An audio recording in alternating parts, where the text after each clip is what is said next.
C'est parti pour la vidéo de présentation du programme Irfan View en version 4.28. Je vais lancer l'installation, exécuter, suivant, suivant, suivant, suivant, terminé.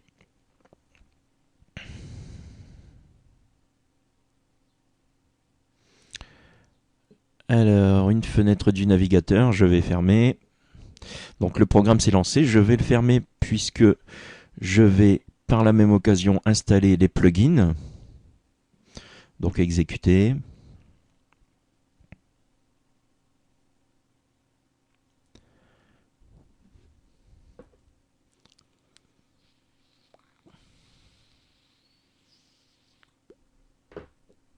Donc suivant.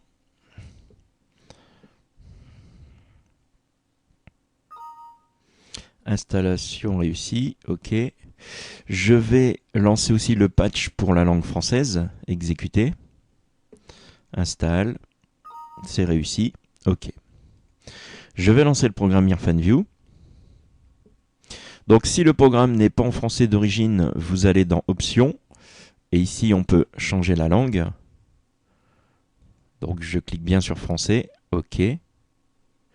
Voilà, je suis bien en français. Je vais commencer par faire un petit fichier ouvrir afin de vous montrer un petit peu les extensions que le programme est capable de prendre en entrée. Donc ça va de l'icône .ani au format BMP, en passant par le format GIF, JPG.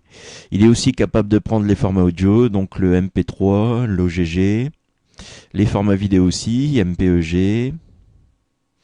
Donc toujours en image PNG, PSD. Enfin, comme vous le voyez, il prend pas mal de formats.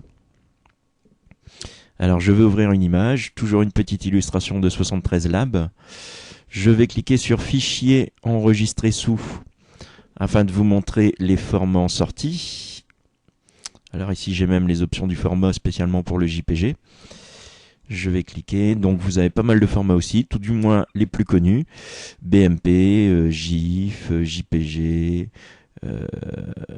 PNG, TGA, TIFF. Donc c'est plutôt sympa à ce niveau-là aussi.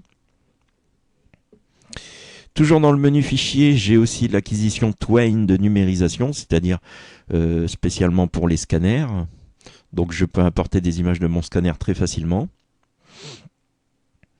Au lieu de faire fichier ouvrir, on a aussi une miniature.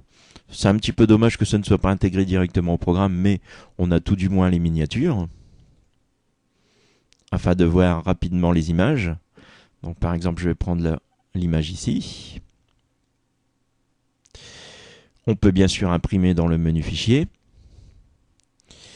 Dans le menu édition, les fameux copier-coller.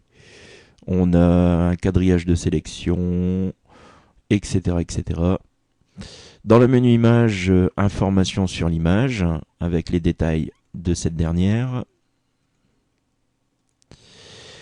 Je peux créer une image panorama, je vais le faire vite fait.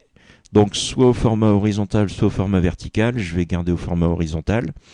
Donc on ajoute des images. Je vais rajouter par exemple ces deux lignes. Et on fait créer l'image.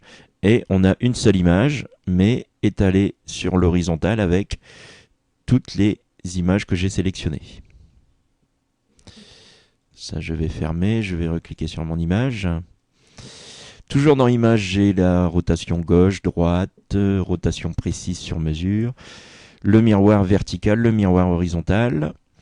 On peut bien sûr retailler, rééchantillonner, la taille du cadre, ajouter une bordure cadre. Donc pas mal de petites options pour les cadres, sympa. On peut diminuer le nombre de couleurs, convertir en niveau de gris, afficher les canaux, donc rouge, vert, bleu.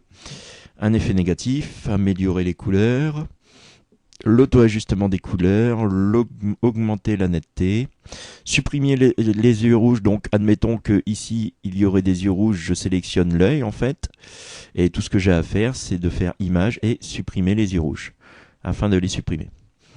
Juste en dessous on a les effets, donc pas beaucoup d'effets mais quelques-uns ici. Et chose qui est très appréciable, c'est que le programme prend les filtres Adobe 8BF. Et comme Adobe Photoshop est le leader en matière de retouche photo, les filtres 8BF sont nombreux, aussi bien en payant qu'en gratuit. Donc vous pourrez les utiliser en les rajoutant ici dans le programme. Dans les options propriétés, donc propriété du programme, donc vous avez toute une série d'onglets, par exemple les extensions, si vous voulez choisir les formats de fichiers qui seront ouverts avec le programme, les options pour le plein écran diaporama, pour la vidéo, le son, etc. Vous avez toute une série d'options ici. Donc changer la langue, on l'a vu en début de présentation. Choisir les associations de fichiers, je viens de vous le montrer dans les propriétés. Démarrer le lecteur multimédia, donc si on a installé les plugins, on a un petit lecteur multimédia qui vous permettra d'ouvrir les fichiers audio et vidéo. Multipage image, donc soit au format TIFF, soit au format PDF. Vous avez aussi le JPM, mais là il faut un plugin. Donc par exemple, une image TIFF est capable de prendre plusieurs images à l'intérieur de cette même image TIFF. Donc c'est l'intérêt de cette option du programme. Et au format PDF, donc c'est le format traditionnel PDF. On peut envoyer l'image par email. Le programme est capable de faire des captures écran, ce qui est toujours appréciable. Démarrer l'OCR, donc la reconnaissance de caractère, là il faut un plugin mais encore spécial. Établir comme papier peint, donc votre image en fond d'écran de Windows.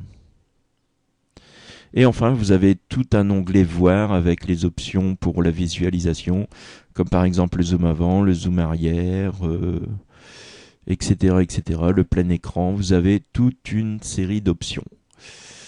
Alors, dernière petite option que je ne crois pas qui est visible directement à partir du programme, mais plutôt dans les miniatures. Je vais afficher les miniatures.